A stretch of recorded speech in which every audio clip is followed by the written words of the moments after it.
ನಮಸ್ತೆ ಬಂಧುಗಳೇ, ನಾನು ಮಂಜುನಾಥ್ ಹಿರೇಚೌಟಿ, ಕರ್ನಾಟಕ ರಾಷ್ಟ್ರ ಸಮಿತಿ ಪಕ್ಷದ ವತಿಯಿಂದ ಈಗ ನಾನು ಇರುವಂಥದ್ದು ಆನವಟ್ಟಿ ಕೋಟಿಪುರದಿಂದ ಮೂಡಿಗೆ ಹೋಗುವಂಥ ಮುಖ್ಯ ರಸ್ತೆಯಲ್ಲಿದ್ದೇನೆ.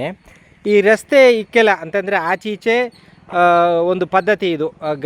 ಗಡಿಯಮ್ಮನ ಊರಿನ ಹೊರಗೆ ದಾಟಿಸುವಂಥದ್ದು, ಅದೊಂದು ಆಚರಣೆ ಮಾಡಿ ಇಲ್ಲಿ ತಂದು ಮರ ಕಸಬರಕೆ ಎಲ್ಲ ತಂದು ರಸ್ತೆ ಬದಿಗೆ ಹಾಕಿ ಹೋಗಿದ್ದಾರೆ.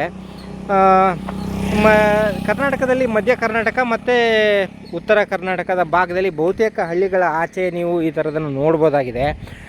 ಅಂದರೆ ಊರಿಗೆ ಬರ್ತಕ್ಕಂಥ ಮಾರಿ, ಬೇನೆ, ಕಾಯಿಲೆ ಇದನ್ನೆಲ್ಲವನ್ನು ಅಂತಂದರೆ ಊರಿಂದ ಹೊರಗಡೆ ದಾಟಿಸಿ ಬಿಡುವಂಥ ಒಂದು ಪದ್ಧತಿ ಇದು ನಾವು ಯಾವುದೇ ಹಳ್ಳಿ ಈ ಸಮಯದಲ್ಲಿ ನೋಡ್ಬೋದಾಗಿದೆ. ಆದರೆ ಇವತ್ತಿನ ಪರಿಸ್ಥಿತಿ ಏನಪ್ಪ ಅಂತಂದರೆ, ಈಗ ಗಡಿಯಮ್ಮನ್ನು ದಾಟಿಸ್ಬೇಕಾದ್ರೆ ಇವರು ಹಿಂದೆ ಎಲ್ಲ ಏನಿತ್ತು ಅಂದರೆ ಮರಗಳು, ಬಿದಿರಿನ ಮರ ಎಲ್ಲ, ಬಿದಿರಿನ ಚಂಬು ಬಿದಿರಿಂದ ಇರ್ತಿತ್ತು. ಇವತ್ತೆಲ್ಲ ಪ್ಲ್ಯಾಸ್ಟಿಕ್ ಇದೆ. ಎಲ್ಲ ಪ್ಲ್ಯಾಸ್ಟಿಕ್ ಮರಗಳು ಮತ್ತು ಜಾಲರಿ, ಕಸಬರಕೆ ಹಿಡಿ ಇದೆಲ್ಲ ಪ್ಲ್ಯಾಸ್ಟಿಕ್ ಇದೆ. ಈ ಬಟ್ಟೆ ಕೂಡ ಇವತ್ತು ಟೆರಿಕಾಟು, ಸಿಂಥೆಟಿಕ್ ಮೆಟೀರಿಯಲಿಂದ ಮಾಡಿರ್ತಾರೆ, ಕಾಟನ್ನು ಅಲ್ಲ. ಅಂದರೆ ಪರಿಸರಕ್ಕೆ ಮಾರಕವಾಗಿರುವಂಥ ವಸ್ತುಗಳನ್ನು ಇವತ್ತು ತಂದು ಹೀಗೆ ರಸ್ತೆ ಬದಿ ಹಾಕ್ತಾಯಿದ್ದಾರೆ. ಇದರ ವಿಲೇವಾರಿ ಹೀಗೆ ರಸ್ತೆ ಬದಿ ಹಾಕಿದ್ದಾರೆ. ಈಗ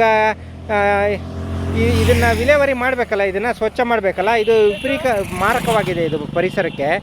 ಇದರ ಹೊಣೆ ಗ್ರಾಮ ಪಂಚಾಯಿತಿಯದ್ದಾಗಿದೆ. ಇದು ಹುರುಳಿ ಗ್ರಾಮ ಪಂಚಾಯಿತಿ ವ್ಯಾಪ್ತಿಗೆ ಬರ್ತದೆ. ಇದು ಹುರುಳಿ ಗ್ರಾಮ ಪಂಚಾಯಿತಿಯವರೇ ಈ ಮರಗಳನ್ನು, ಪ್ಲ್ಯಾಸ್ಟಿಕ್ನೆಲ್ಲ ತೆಗೆದು ಅದನ್ನ ವಿಲೇವಾರಿಗೆ ಕಳಿಸ್ಕೊಡ್ಬೇಕಾಗಿತ್ತು. ಮತ್ತು ಉಳಿದದ್ದನ್ನು ಅದು ಹೇಗೆ ವಿಲೇವಾರಿ ಮಾಡ್ತಾರೋ ಅವರ ನಿಯಮಗಳ ಪ್ರಕಾರ ಮಾಡಬೇಕಾಗಿತ್ತು.